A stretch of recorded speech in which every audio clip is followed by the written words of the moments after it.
Bismillahirrahmanirrahim. Assalamualaikum warahmatullahi wabarakatuh. Pertama-tama, perkenalkan nama saya Erna Anggriana dari Fakultas Ekonomi dan Bisnis Islam, Program Studi Perbankan Syariah, Institut Agama Islam Al-Mawaddah Warohmah Kolaka.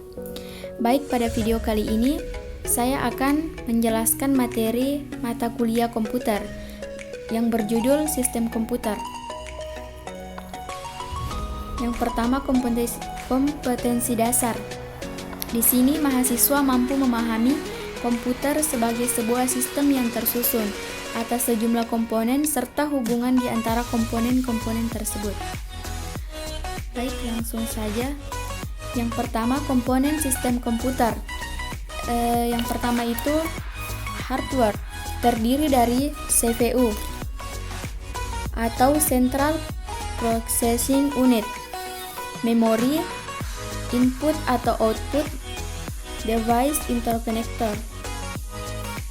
Yang kedua, software, terdiri dari sistem operasi, basket application, dan other application. Yang ketiga, firmware, terdiri dari instruksi disimpan permanen dalam ROM atau read-only memory. Selanjutnya, brainware, terdiri dari another, programmer, analis, manager, dan DBA atau Doctor of Business Administration. Yang terakhir, infoware, terdiri dari user manual, SOP atau Standard Operational Procedure, dan cyber law.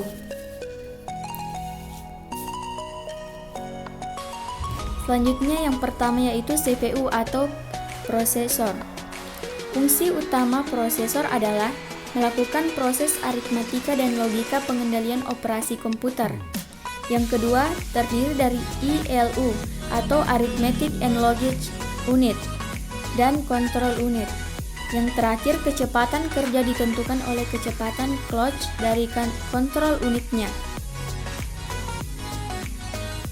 Selanjutnya, unit aritmatika dan logika yang terbagi dua. Yang pertama, alat yang melakukan pelaksanaan dasar seperti pelaksanaan aritmatika, tambahan, pengurangan, dan semacamnya, pelaksanaan logis, and or not, dan pelaksanaan perbandingan, misalnya membandingkan isi sebanyak 2 slot untuk kesetaraan. Yang kedua, pada unit inilah dilakukan kerja yang nyata. Ketiga, unit kontrol, menyimpan perintah sekarang yang dilakukan oleh komputer. Kedua, memerintahkan ALU untuk melaksanakan dan mendapatkan kembali informasi dari memori yang diperlukan untuk melaksanakan perintah itu. Yang ketiga, memindahkan kembali hasil ke lokasi memori yang sesuai. Selanjutnya, memori. Berdasarkan fungsinya dibagi menjadi dua. Yang pertama, primary memory, dipergunakan untuk menyimpan data dan instruksi dari program yang sedang dijalankan, biasanya disebut dengan RAM. Yang kedua, secondary memory, dipergunakan menyimpan data atau program biner secara permanen.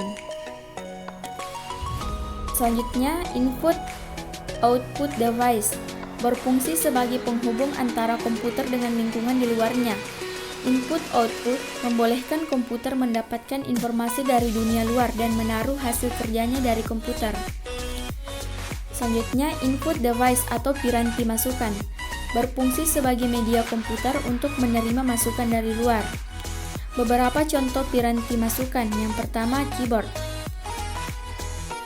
touchscreen, kamera, network card, dan lain-lain, mouse, scanner, dan modem. Yang kedua, output device atau piranti keluaran, berfungsi sebagai media komputer untuk memberikan keluaran. Beberapa contoh piranti keluaran yaitu monitor, speaker, modem, printer, plotter, network card, dan lain-lain. Mungkin itu saja yang dapat saya bawakan pada video kali ini. Kurang dan lebihnya mohon dimaafkan. Wabillahi taufik wal hidayah. Wassalamualaikum warahmatullahi wabarakatuh. Menyimpan perintah sekarang yang dilakukan oleh komputer. Kedua, memerintahkan ALU untuk melaksanakan dan mendapatkan kembali informasi dari memori yang diperlukan untuk melaksanakan perintah itu. Yang ketiga, memindahkan kembali hasil ke lokasi memori yang sesuai. Selanjutnya, memori. Berdasarkan fungsinya dibagi menjadi dua. Yang pertama, primary memory, dipergunakan untuk menyimpan data dan instruksi dari program yang sedang dijalankan, biasanya disebut dengan RAM. Yang kedua, secondary memory, dipergunakan menyimpan data atau program biner secara permanen. Selanjutnya, input-output device, berfungsi sebagai penghubung antara komputer dengan lingkungan di luarnya. Input-output membolehkan komputer mendapatkan informasi dari dunia luar dan menaruh hasil kerjanya dari komputer. Selanjutnya, input device atau piranti masukan, berfungsi sebagai media komputer untuk menerima masukan dari luar. Beberapa contoh piranti masukan. Yang pertama, keyboard, touchscreen, kamera, network card, dan lain-lain, mouse, scanner, dan modem.